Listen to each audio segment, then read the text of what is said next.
राजकीय विधि महाविद्यालय के सभी छात्रों को मेरा नमस्कार। मैं डॉक्टर महेंद्र सिंह मीणा, सहायक आचार्य, विधि महाविद्यालय कोटा। दंड प्रक्रिया संहिता में हम धारा 437 अजमानती अपराध की दशा में कब जमानत ली जा सकेगी, इस संबंध में अध्ययन कर रहे थे। आज धारा 437 का बिंदु संख्या 2 है। यदि ऐसे अधिकारी या न्यायालय को अन्वेषण, जांच या विचारण के किसी प्रक्रम में यह प्रतीत होता है या यह विश्वास करने के लिए उचित आधार नहीं है कि अभियुक्त ने अजमानती अपराध किया है, किंतु उसके दोषी होने के बारे में और जांच करने के लिए पर्याप्त आधार है, तो अभियुक्त धारा 446 के उपबंधों के अधीन रहते हुए ऐसी जांच लंबित रहने तक जमानत पर छोड़ दिया जाएगा। तीसरा बिंदु है, जब कोई व्यक्ति जिस पर ऐसे कारावास से जिसकी अवधि 7 वर्ष तक की या उससे अधिक की है, दंडनीय कोई अपराध या भारतीय दंड संहिता के अध्याय 6, 7,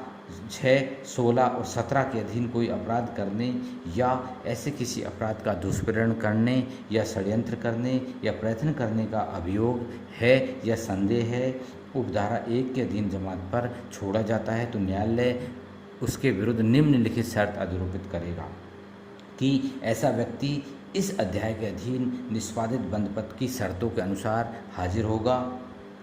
यह है कि ऐसा व्यक्ति उस अपराध जैसा जिसको करने का उस पर अभियोग है या संदेह है, कोई अपराध नहीं करेगा, कि ऐसा व्यक्ति उस मामले के तथ्यों से अवगत किसी व्यक्ति को न्यायालय या किसी पुलिस अधिकारी के समक्ष ऐसे तथ्यों को प्रकट न करने के लिए मनाने के वास्ते प्रत्यक्षतः या अप्रत्यक्षतः उसे कोई उत्प्रेरणा, धमकी या वचन नहीं देगा, इस साक्ष्य को नहीं बिगाड़ेगा और न्याय के हित में ऐसी अन्य शर्तें जिसे वह ठीक समझे अधिरोपित कर सकता है। नंबर 4 है, उपधारा 1 या उपधारा 2 के अधीन जमानत पर किसी व्यक्ति को छोड़ने वाला अधिकारी या न्यायालय ऐसा करने के अपने कारणों को लेखबद्ध करेगा। 5 है, यदि कोई न्यायालय जिसने किसी व्यक्ति को उपधारा 1 या उपधारा 2 के अधीन जमानत पर छोड़ा है ऐसा करना आवश्यक समझता है, तो ऐसे व्यक्ति को गिरफ्तार करने का निर्देश दे सकता है और उसे अभिरक्षा के लिए सुपुर्द कर सकता है। नंबर 6 है, यदि मजिस्ट्रेट द्वारा विचारणीय किसी मामले में ऐसे व्यक्ति का विचारण जो किसी अजमानती अपराध का अभियुक्त है, उस मामले में साक्ष्य देने के लिए नियत प्रथम तारीख से 60 दिन की अवधि के अंदर पूरा नहीं हो जाता है, तो यदि ऐसा व्यक्ति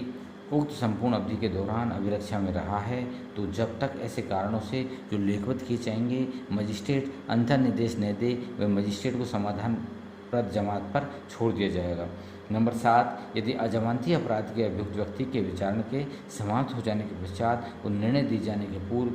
किसी समय न्यायालय की राय है कि विश्वास करने के लिए उचित आधार है कि अभियुक्त किसी ऐसे अपराध का दोषी नहीं है और अभियुक्त अभिरक्षा में है, तो वह अभियुक्त को निर्णय सुनने के लिए अपने हाजिर होने के लिए प्रतिबंध रहित बंधपत्र उसके द्वारा निष्पादित किए जाने पर छोड़ देगा। केस लॉ है, उमर उस्मान चामड़िया बनाम Abdul 2004, criminal law general, page number 364। इस मामले में जमानत का रद्द की गई थी जमानत। यदि यह पाया जाता है कि अभियुक्त गंभीर प्रकृति के अन्य मामलों में अंतर्गत है, तो ऐसी स्थिति में अभियुक्त की जमानत को रद्द किया जा सकता है। स्टेट ऑफ महाराष्ट्र बनाम सीताराम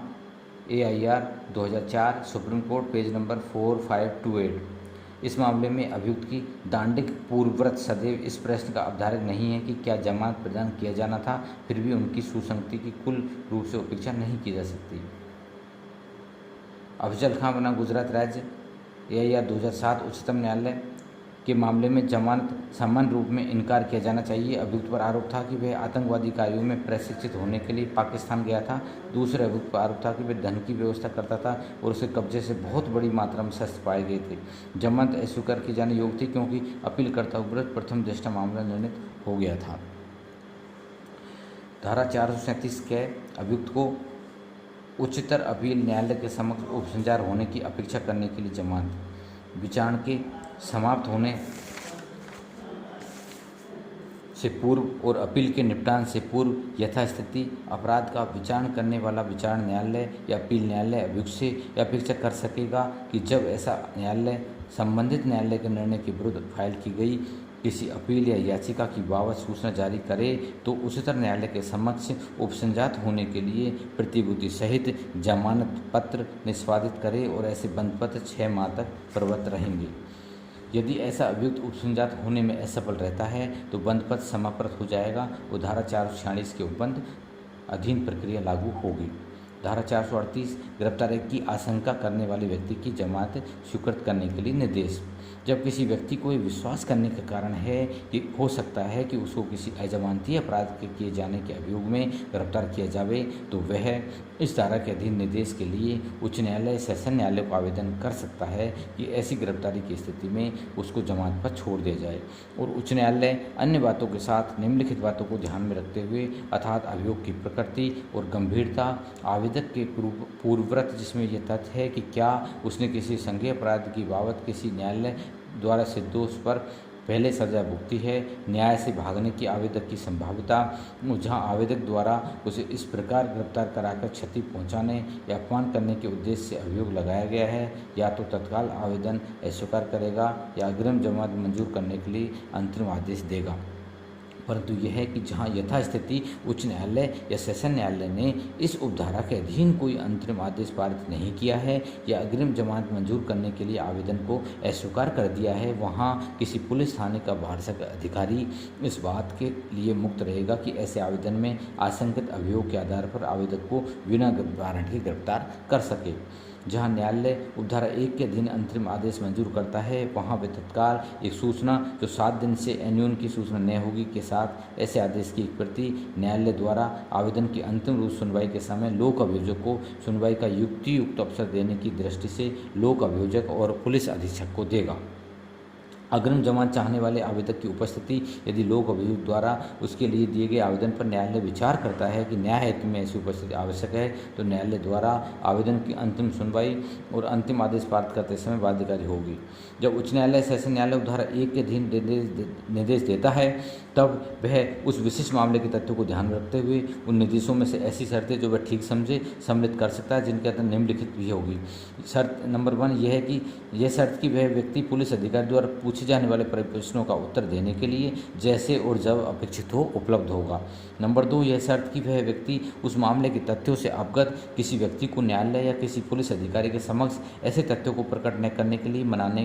के वास्ते प्रत्यक्ष या अप्रत्यक्ष उसे कोई उत्प्रेरणा धमकी वचन नहीं देगा। नंबर 3 यह शर्त कि वह व्यक्ति न्यायालय की पूर्व अनुज्ञा के बिना भारत नहीं छोड़ेगा। नंबर 4 ऐसी अन्य शर्त जो धारा 437 की उपधारा 3 के अधीन ऐसे अधिरोपित की जा सकती है मानो उस धारा के अधीन जमानत स्वीकृत की गई हो। नंबर 3 यदि तत्पश्चात ऐसे व्यक्ति को ऐसे अभियोग पर पुलिस थाने के भारसक अधिकारी द्वारा वारंट के बिना गिरफ्तार किया जाता है और वह या तो गिरफ्तारी के समय और जब वह ऐसे अधिकारी की अभिरक्षा में है तब किसी समय जमानत देने के लिए तैयार है तो उसे जमानत पर छोड़ दिया जाएगा, तथा यदि ऐसे अपराध का संज्ञान करने वाला मजिस्ट्रेट यह विनिश्चय करता है कि उस व्यक्ति के विरुद्ध प्रथम बार ही वारंट जारी किया जाना चाहिए तो वह उपधारा 1 के अधीन न्यायालय के निर्देश के अनुरूप जमानती वारंट जारी करेगा। धारा 438 के जो प्रावधान है वह उत्तर प्रदेश राज्य में लागू नहीं होते। धन्यवाद।